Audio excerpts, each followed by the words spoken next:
विज्ञान और समाजर उन्नति सहित मनीष भीतर को प्रवेश करी आसुछि एबे जेतिकी नेतिवाद सेतिकी हेतुवाद एवं वस्तुवाद।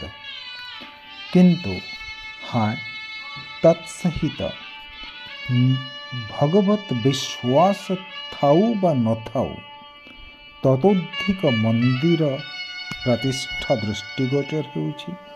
दृष्टिगोचर होउछि देवपीठरे गहଳି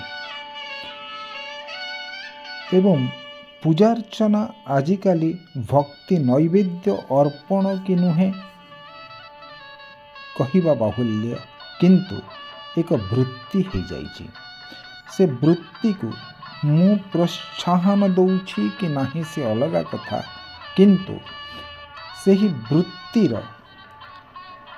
परिपोषण निमंते करा जाउथुआ वृत्तिर जो मंत्र गुड़िक आवश्यक ताकू मु एही यूट्यूब चैनल रे बुझे शिखेबार प्रचेष्टा करने को प्रयास करिछि। आशा जो माने आग्रही से माने पुस्तक न किणी एथिरु भी शिखिबार सुजोग पाइबे। आमे जो प्रारंभिक कर्मकांड करती समस्त व्यवस्था करी सारी संचालक सेगुड़ी को आउ थे जांच कर जिनिस मान यथास्थान रखिला बेले प्रथमे गोटे कथा करती जे से माने व्यासपीठ बा जो पीठरे काम करुचंती ताको नमन करती, नमस्कार करती। उपवेशन करिबा पूर्वक ताको श्रद्धापूर्वक नमस्कार करती। ताहा तांकर व्यक्तिगत आसन नुहे, ताहा व्यासपीठ।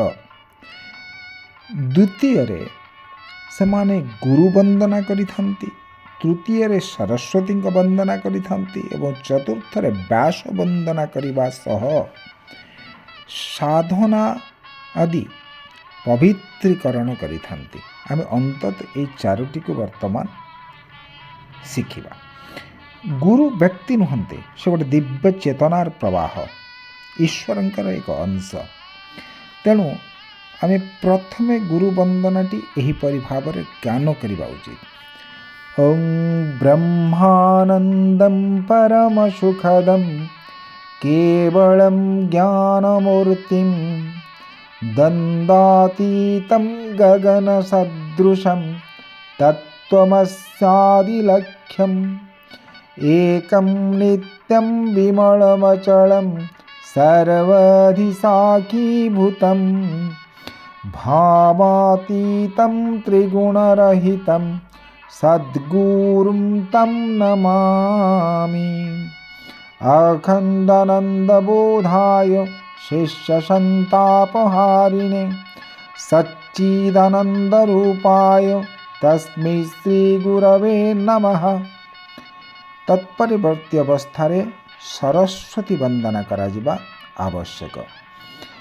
कर्मकांडरे बाणीर प्रयोग करने को पड़े, तेणु माँ सरस्वती बाणीर देवी होइथिबारु आमे तांको उद्देश्य रे शब्दमात्र न भावी मंत्र होई अंतःकरण को प्रभावित करिबा उद्देश्य रे सरस्वती वंदना गान करिबा उचित।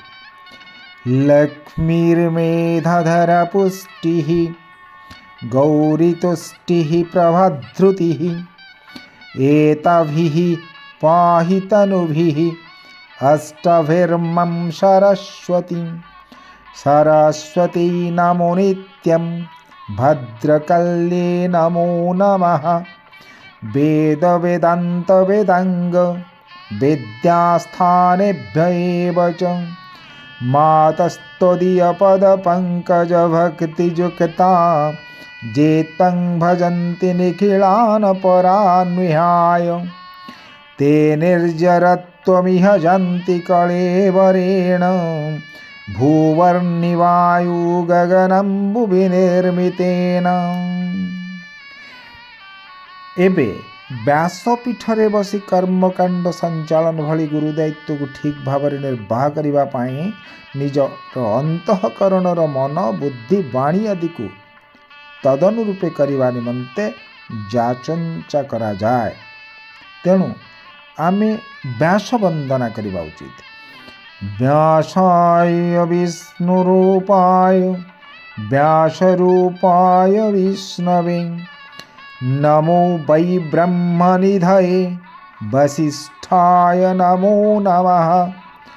नमस्तुते व्यास विशाल बुद्धे फल्लारविन्दाय तपनेत्र नेत्र जेन त्वया भारत तैलपूर्णः प्रज्वालितो ज्ञानमयः प्रदीपः। एवं परिशेषरे इस सत्कार्यर श्रेष्ठ उद्देश्य यथाशक्ति संगृहित साधन माध्यम को मध्य पवित्र रखा जा उचित।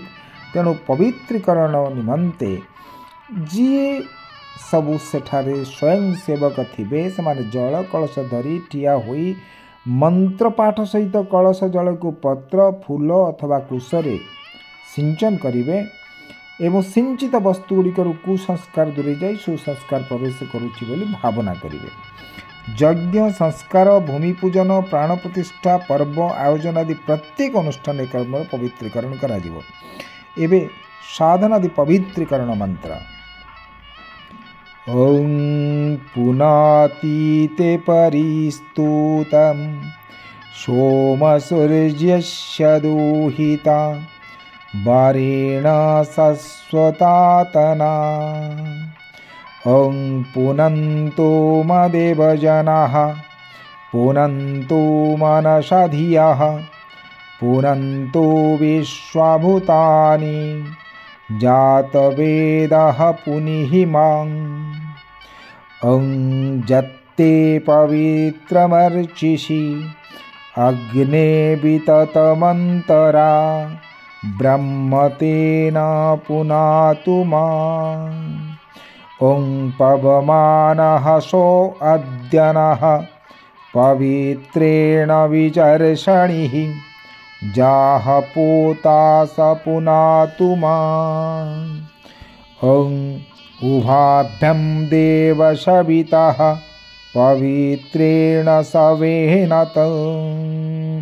पवित्रेण सवेन च मं पुनीहि विश्वतः मं पुनीहि विश्वतः।